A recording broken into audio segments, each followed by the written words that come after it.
सुन्दरि माधवि सहोदरि हेममयि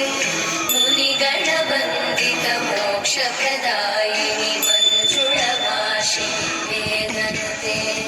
पङ्कजवासिनि देवसुपूजित सद्गुणवर्षिणि शान्तियुते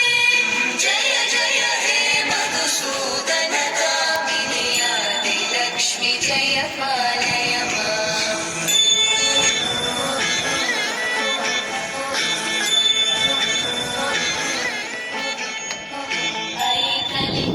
कलिकल्मषनाशिनि कामिनि वैदिकरूपिणि वेदमयि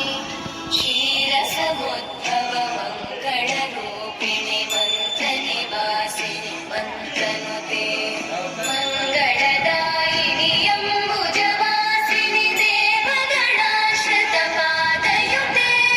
जय जय हे मधुसूदन कामिनि धान्यलक्ष्मि जय पालय माम् जय वरवर्णिनि वैष्णवि भार्गवि मन्त्रस्वरूपिणि मन्त्रमयि सुरगणपूजित शीघ्रफलप्रद ज्ञानविकासिनि शास्त्रनुते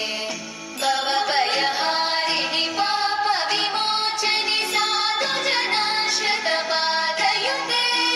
जय जय हे मधुसूदन कामिनि धैर्यलक्ष्मि जय पालय